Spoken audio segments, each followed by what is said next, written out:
2, 3, woo! Back to the fire with us. Meow! Welcome to the frozen north, November 16th. We have snow. First trail of the season. Fortunately, the solar panels are covered in snow. And we're supposed to have cloudy day and rain, snow all day. So this should shrink with the rain. And Kitty, what are we going to do today? Shovel. Shovel. But then what are we going to do? Walk. Eat, drink, be merry. But tomorrow we freeze. That's Marmalade Station for the next 4 months. His mother's been out making more paths.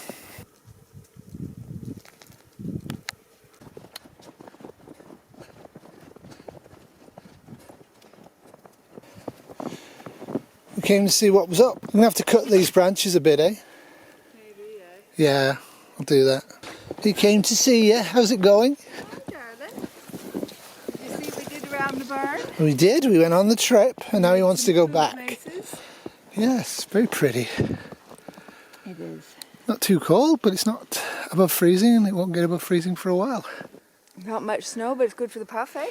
Yes, let the puff escape. Are you ready, Puff? He's ready. He's covered in snow. Ready? 1, 2, 3, woo! Back to the fire with us. Back to the fire. So everything's starting to freeze up. The pond's frozen. I wouldn't walk on it yet, but soon you'll be able to. And I'm making the first tracks on the trail.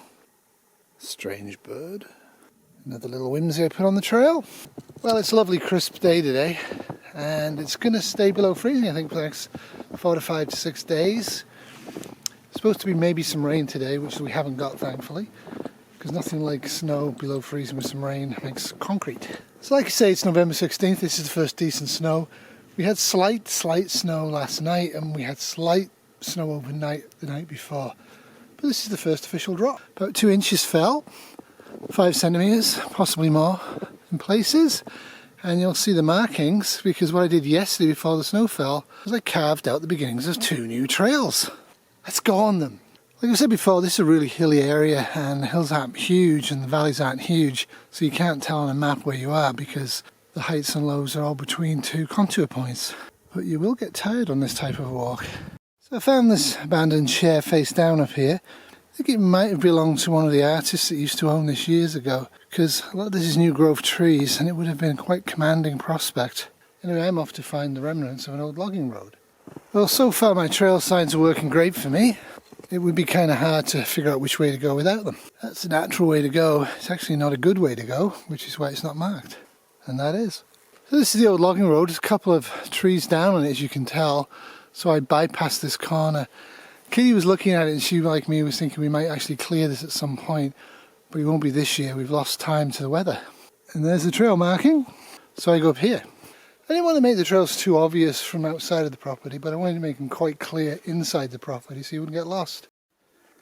There's a tree. Quite a lot of them fell over during the F1 tornado we had near here. And there's my 2 signs that means don't go beyond here. So this is the old logging road, but today's adventure, we're going to divert this way. In the spring this will be completely full of water.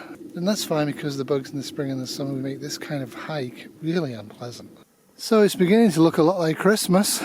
And I've climbed up one of the ridges. This is actually the second ridge that I've climbed up. And what goes up goes down. I will have to bring my saw out here on subsequent misadventures, because when snow gets on it, it really compresses them down, causing me to get wet. As you can see. I have a pretty clear marking on there, and there's one behind it. But I just put this one on there. The marking back there means you can only really go this way. But I did try to go this way, so that's why that's there. I wish you guys could be here and smell this and hear what I'm hearing. So this is my 3rd significant climb. Now I go down. So this area is always going to be wet, even though there's some big trees here. And generally what I do is I would go this way. But I'm going to try and cut through straight, because straight means I get to do more of a square.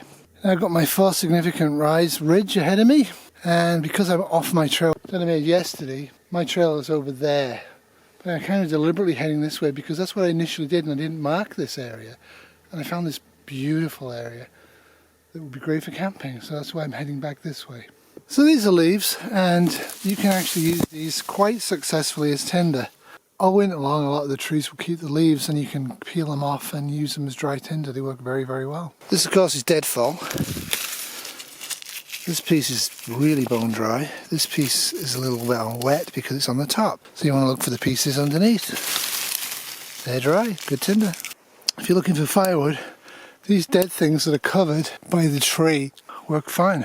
When you get to the top of the ridges, you tend to get this type of thing. Short sections of just straight line.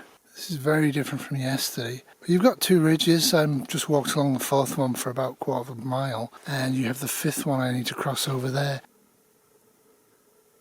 Just beautiful. There's a couple of areas in here that would actually be great for camping on. So you might see this again in the future. But by then, there'll be no water visible. It'll just be snow on top of it. Not getting lost and going back to where you came in a snowfall like this is pretty simple. You just follow your tracks. Okay, back to the trail where I wanted to be. Let's cross a stream. This knot on this side means my direction of travel is this way, not this way. Now I didn't actually put a tag down here because I thought it was pretty straightforward. Let's find out. So it's not straightforward at all. So what I've done is I've actually put up 3 little tags there to make it clear where my route across this river is, because I don't want to fall in it. Probably don't beaver dam at some point or other. They put enough stuff down here to get enough soil bed to get fairly okay trees to form. And it's the tree beds and the soil that I'm actually walking on. It's a big tree. This tree will be staying here forever. But my direction is over there. So this is the 5th ridge, but it starts just about here and then gets progressively wider and higher in that direction. So I've got another ridge to climb up. Ooh, feel this in my legs. I think I might cheat and come back by the road. It's constant up or down. But it's sure pretty. So yeah, I'm stumbling off here. This is where I want to go. No, that's where I actually want to go. So I think this is the 6th ridge. I'm just about at the top of it, which means that's an ATV trail. Now I haven't marked this section in because I didn't want it to be found. And when I go back this way, I then bear right. So that's me coming down off the ATV trail. When you go up there, you aren't going to see any of the tags. I'm deliberately making sure I'm coming down on this side or over there. This is just to guide me to where I need to be. I know where I need to be because I've marked the trail in 2 places on the other side of it. And that's a pretty clear entranceway to me. But if I get confused, I can hop up there as well. I know if I go beyond the 2 little tags, that way, no, it's a bad way to go. I just wanted to say that this type of terrain is very, very tricky. I'm really happy I went out over the last 2 days and marked a trail with no snow on the ground and very good visibility. Knowing where the sun was really key to that. I would recommend you definitely carry a compass with you at all times out here and extra water and the ability to stay overnight and not be too cold. It's easy to get lost, but it's such a rich environment. I'm really eager and keen to finally start to extend the trail system into new areas because I think it'd be great when we're doing snowshoeing. This is a road outflow of the stream system that actually I crossed over, and I showed you the pretty piece by going off trail for me for a bit. Absolutely fabulous, eh? And it continues on this side all the way into a lake.